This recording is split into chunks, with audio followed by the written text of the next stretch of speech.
Hello folks, welcome to OTD, also known as On the Deck, where you can get all the sports you need in 10 minutes. My name is Adam Orduna, this is my mom Gina. He's a journalist. He's the enthusiast. I am an enthusiast today. I'm enthusiastically diving bees. We're getting dive out of here. Yeah, if you can see, as you can see, there are some huge bees flying around right now. Now they're not really These trying are like to attack bees that us, sting you but necessarily. they're definitely big and a little intimidating. We're flying dogs out. Basically, we got some big old things flying across our face. So if you see us, maybe do a little head bob. It's because they're right here. So that's part of the spring season. It is. We're an outdoor show, and because we are outdoors, we just have to deal with all of it. So, anyways, we are going to do a week in sports news update, and we're going to talk about Dale Earnhardt Jr., Steve Kerr, and Adrian Peterson. I'm just trying not to move. I just sit still and let him come and go.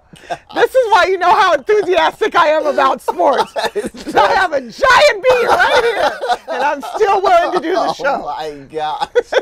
So Dale Earnhardt, what's going on? Okay, well, Dale Earnhardt is going to retire at the end of this 2017 NASCAR season. He is turning 43 years old. He's been racing since he was 1999 on the professional circuit. He has literally been just an amazing person and NASCAR athlete for a very long time. We all know that his dad died tragically on the track, and he also is coming off of a very bad concussion with the car wreck that he had as he was racing. And so he's finally just getting to a point where he's like, I'm good. I've gotten everything I can get out of NASCAR. I've made a ton of money. I've got a family. Yeah. And I'm ready to kind of go ahead and move on with my life. Now, he's going to come out with a press release today and kind of just explain himself a little bit. But it is going to be sad for a lot of people in NASCAR because they obviously remember his dad, and he's junior, and he is also going to be hanging up the keys. Yeah. And so we are really glad to see him walk away on his own terms. But it is sad to see one of the all-time greats walk away from something that they've been so successful at. Yeah, well, you know, and I think about NASCAR, and it's like, I'm not a NASCAR fan. Yeah. I only know a few names. I know Jimmy Johnson. Yes. I know Kyle Busch. Right. I know Dale Earnhardt Jr. Yeah. I'm sure there are NASCAR fans who could educate me about who the other upcoming ones are, who's got good teams and that sort of thing. But it's always sad when you see one of the greats leave. But I will agree with you 100%. For him to go out on his own terms, for him to be able to say, I'm still healthy and I'm walking away, that's always a good thing. You don't want it to be something tragic or some forced out. He's like, you know, and I will say this, I'm 46. You get into your 40s and you just start evaluating your life differently. Right. I mean, you're young enough to pretty much do anything you want. Of course. But old enough to say, I don't want to do that anymore. So I don't have to do that anymore. Congratulations. Yeah. Thanks for giving us all those great years, and we wish him well. Yeah, so it's, you know, it's sad, but it's also good at the same time. It is, yeah. Okay, so we've got Steve Kerr, who we all know was Coach of the Year last year for the Golden State Warriors. He helped the team 2 years ago win the NBA Finals. He's been an amazing NBA player for a ton of years with the Bulls and with the Spurs. He was a three-point marksman, kind of one of those clutch guys for Michael Jordan back in the 90s. He's got a great resume as a basketball player and a coach, and he literally has been going through it these last couple years. Yeah, for 2 years straight. His health has really been an issue for him, and it has sidelined him, if you will, for his coaching position within the Warriors organization. Obviously, he is the head coach, and he calls the shots, but he has had to call his own shots as far as his health goes. And so it's really been hard for him. He had back surgery 2 years ago, and he just hasn't been right since.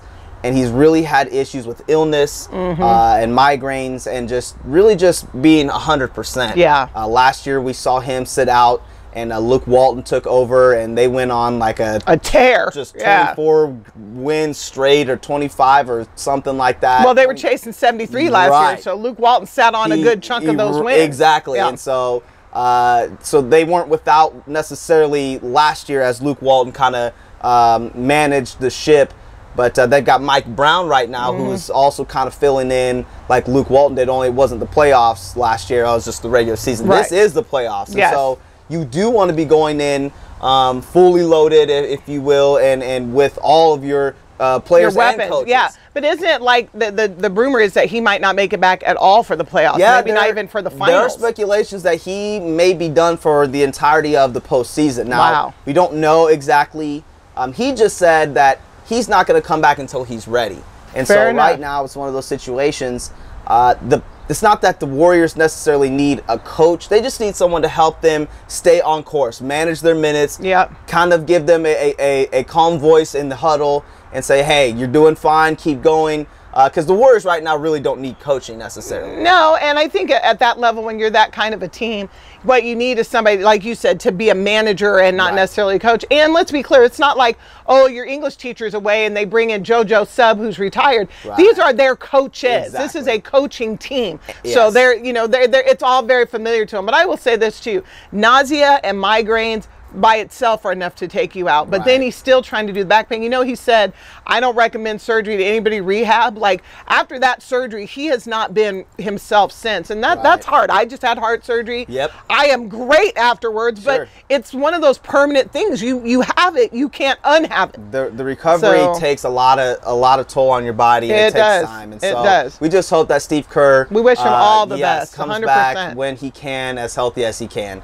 But I think the Warriors will be just fine. I think the Warriors will be all right. Okay, so let's go ahead and talk about Adrian Peterson. Yes, let's talk about AD. We all know that this is NFL Draft Week, and a lot of free agents are still kind of waiting in the wings as they maybe haven't been signed yet. Well, there's several good running backs. Our very own Jamal Charles from the Chiefs is still unsigned. Yes, and there are a lot of players right now that are still kind of waiting to see what's going to happen. I think a lot of teams, as I've said over the off season, with some players that maybe haven't been signed yet, it's just a matter of time because they are going through the NFL draft first. They want to pick up the guys that they want, and then they'll reevaluate before going into OTAs and the full summer season hits. They will pick up those other guys that haven't been signed yet. Let me give the people a little rundown of your boy Adrian Peterson. Okay, so let's get into the specifics. Well, basically, he's been injured and injury prone, and then he's had his own off the field issues with child abuse.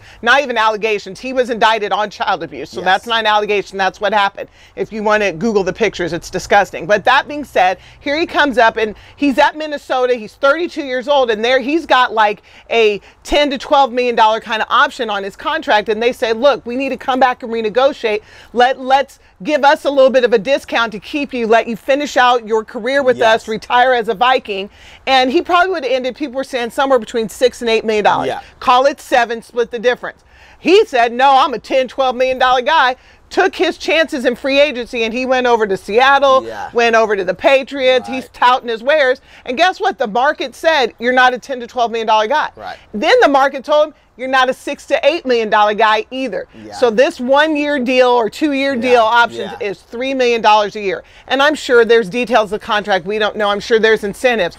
But that's a far cry from 10 to 12 million, and it's half. I can do that math. It is half of the 6 to 8 he would have made it had he stayed in, where was he at? Minnesota. And by the way, he got a lot of child support to pay. That man got 853 kids out there. So I'm thinking that you might want to take the $6 to $8 million. Right. And it just goes to show you that, once you reach a certain age in the NFL, and it really doesn't matter unless you're a quarterback and your name is Tom Brady. Unless your name is Tom Brady. Manning, correct. It's hard to be 32 Take in the NFL. That money right now. And when you have anywhere from 6 to 8 million guaranteed for the 2 to 3 years, whatever the contract would have ended up being, you take that money. You take the money and you do your retirement tour. You came out of Oklahoma, you came out of OU, went straight to Minnesota. You've been a Viking, you had your fall now, but they came back, you came back, you do your goodbye tour, you do your Kobe Bryant. That's what you do. And then you get your own parking spot. People defer to you. You never even have to, you don't even have to go to the grocery store. Somebody bring the groceries to you. Now you got to go start all over again in New Orleans. Which is not a great place. I mean, come on now. I'm not going to dog New Orleans today, but just saying. There's just a lot of bad things going on between both. Well, plus now he's got to go through summer camp. He's got to play preseason games. All at summer camp. To me, it's all summer camp. It's all. But you know what I mean. And for how much? Half. You're getting half of what you could have got had you stayed yourself right there in Minnesota. He was ready to move on, and the Vikings No, he thought he was worth more than what the market is. You know what the market is worth? You know what you're worth? you're worth what the market's going to pay you. Now you have $3 million. Yeah, $3 million for 2 years, and we'll see what happens. I'll take the $3 million. I'll take I'll take that right now. I'll take 10% of it. And hey, I take $3 and a cup of coffee. Eat a lot of Cajun food. Well, we just want to say we got much more coming from us on the NFL Draft. Yes, I'm excited for the draft. Continue to follow us on YouTube and Facebook and Twitter. See you later, folks.